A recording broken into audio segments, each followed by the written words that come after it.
Hi guys 10 மினிட்ஸில் ஒரு ஈஸியான ரெசிபி எப்படி செய்கிறதுன்னு பார்த்துடலாம் வாங்க. ஃபஸ்ட்டு வந்து முட்டை எடுத்து பாயில் பண்ணி வச்சுக்கோங்க. அப்புறம் வெங்காயம், பச்சை மிளகா, தக்காளி எல்லாம் கட் பண்ணி வச்சுட்டு ஒரு மிக்ஸி ஜாரில் தக்காளி, பச்சை மிளகா, புதினா, கொத்தமல்லி அரைச்சி எடுத்துக்கோங்க. அப்புறம் பாயில் பண்ண எக்கை வந்து கட் பண்ணி எடுத்துக்கோங்க.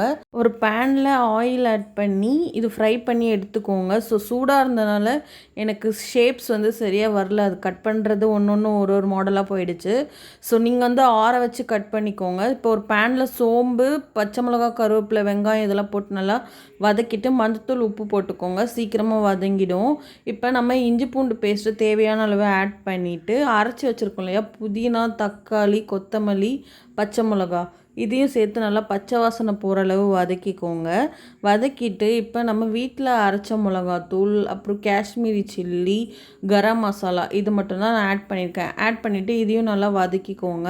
வதக்கிட்டு இது வந்து கிரேவி கன்சிஸ்டன்ஸில் இருக்கனால நீங்கள் வந்து தேவையான அளவு மட்டும் தண்ணி ஆட் பண்ணிக்கோங்க. தண்ணி ஆட் பண்ணி நல்லா கலந்து விட்டுக்கோங்க. காஷ்மீரி சில்லி ஆட் பண்ணுறதுனால கலர் கொஞ்சம் என்ஹான்ஸ் பண்ணி காட்டும். வந்து ஃப்ளேவரே கொஞ்சம் நல்லா இருக்க மாதிரி இருக்கும், ஸ்பைஸியாக. இது நல்லா வந்து கொதிச்சோன்னு நம்ம ஃப்ரை பண்ணி வச்சுருக்க முட்டையை வந்து ஆட் பண்ணிவிட்டு கொத்தமல்லி தூவி சர்வ் பண்ணோன்னா சூப்பரான முட்டை கிரேவி ரெடி ஆகிடுச்சு. இது போத் வந்து ரைஸ், சப்பாத்தி, தோசை எல்லாத்துக்குமே நீங்கள் சாப்பிட்டுக்கலாம். ஸோ நான் வந்து அன்றைக்கி என்னோடய டின்னருக்கு வந்து சப்பாத்தியோடு தான் வச்சு சாப்பிட்டேன். ரொம்பவே சூப்பராக இருந்துச்சு. இந்த மாதிரி வீடியோஸ் பிடிச்சிருந்தா மறக்காமல் சேனலை சப்ஸ்கிரைப் பண்ணி சப்போர்ட் பண்ணுங்கள். தேங்க்ஸ் ஃபார் வாட்சிங்.